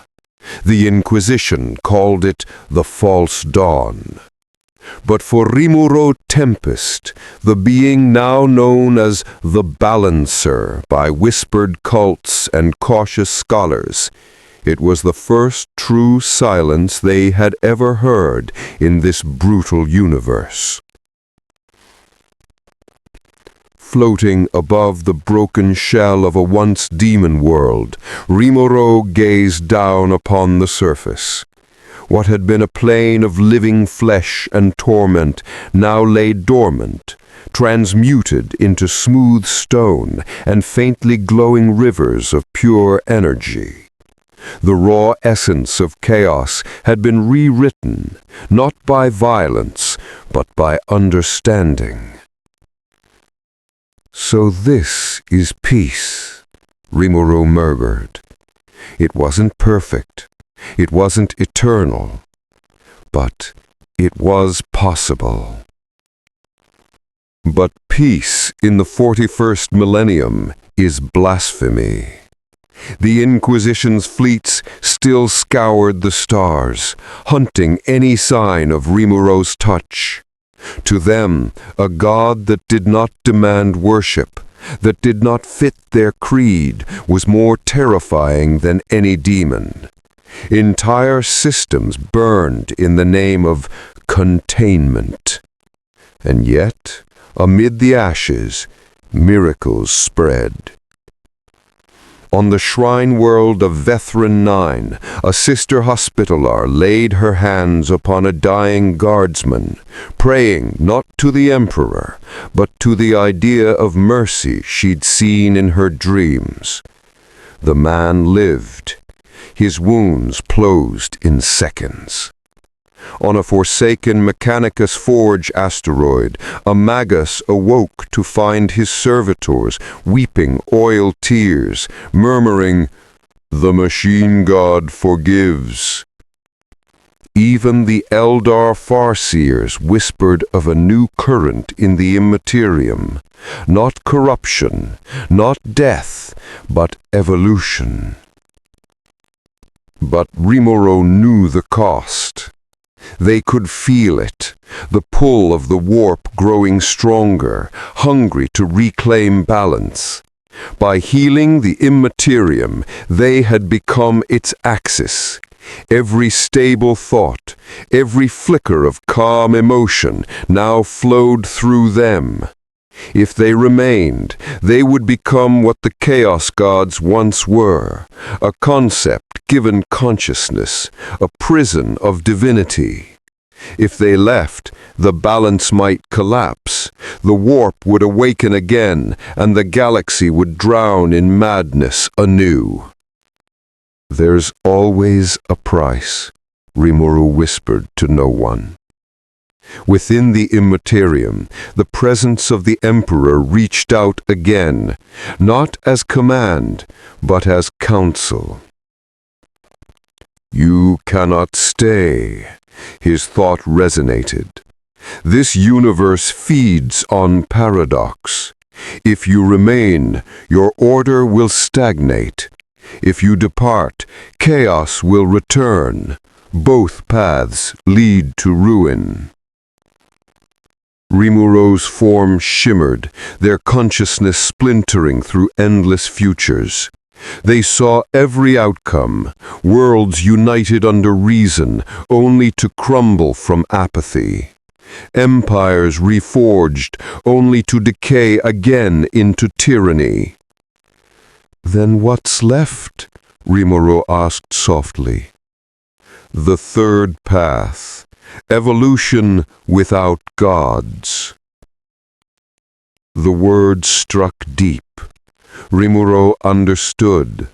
To free this galaxy from its endless cycle, no being could stand as its foundation. Not chaos, not man, not even the Emperor himself. "You let them stand on their own?" Rimuru asked softly. The Emperor's silence was answer enough. Rimuru turned toward the heart of the warp, once the eye of terror, now a calm sea of shimmering light. They extended their essence, weaving one final act. Their power surged, gentle but infinite, spreading across the Immaterium like the breath of creation. Threads of their being intertwined with every soul, human, xenos, and machine, leaving behind a single echo. Remember kindness, even here. And then Rimuru was gone. No explosion, no flare of divine light, only absence. The warp shifted, sighing like a sleeper turning in dream. The Astronomonicon's blue shimmer faded back to pure gold. Demons returned to the corners of reality, but quieter, subtler. The storm resumed, but never as violently as before. On Terra, the Emperor's golden halo burned steady once more. In the silence of his mind, he whispered words no one heard. "Thank you." A century later, Imperial explorers on the edge of Segmentum Pacificus discovered a new world. Its sky shimmered with auroras of blue and silver. The flora thrived where radiation should have killed, and its oceans whispered with strange, serene music. In the planet's heart stood a monument of crystal. It bore no name, no sigil, only words etched in an unknown tongue that every species somehow understood. To change without fear, to live without hate. And beneath it, a small indentation, the faint imprint of a smile. Even in the grim darkness of the far future, where there is only war, a whisper endures that once a being came from another world and taught the galaxy how to dream again. Deep cinematic tone, epic Warhammer narration. The 41st millennium remains an age of darkness, but somewhere, deep within the warp, a faint pulse continues to beat. Scholars will never record it. The Inquisition will never name it. But some psychers, in their dying visions, speak of a calm presence watching from beyond the veil, neither saint nor demon. Perhaps it is myth, perhaps it is mercy given form. Whatever the truth, the galaxy has changed. Warp storms no longer rage unchecked. Worlds once doomed to corruption now know fleeting peace. And though the Imperium fights on, ever faithful, ever brutal, a subtle shift has taken root. There are fewer exorcisms and more prayers of healing, fewer inquisitorial purges and more acts of redemption. Even the High Lords whisper of the Balancer, though they dare not speak the name aloud. For the Emperor still sits upon his throne, radiant and silent, yet at times his golden light shimmers faintly blue. Some say it is interference, others say it is hope. And far beyond the stars, in a universe that no longer remembers its origin, Rimuru Tempest drifts in eternal peace, their essence scattered among the hearts of mortals, whispering to all who will listen, even in darkness, compassion is power. The galaxy endures, the war continues, but for the first time in 10,000 years, the future feels uncertain. And in that uncertainty, in that flicker of choice, lies something new, something the Imperium forgot long ago, something that could, one day, save it. Hope.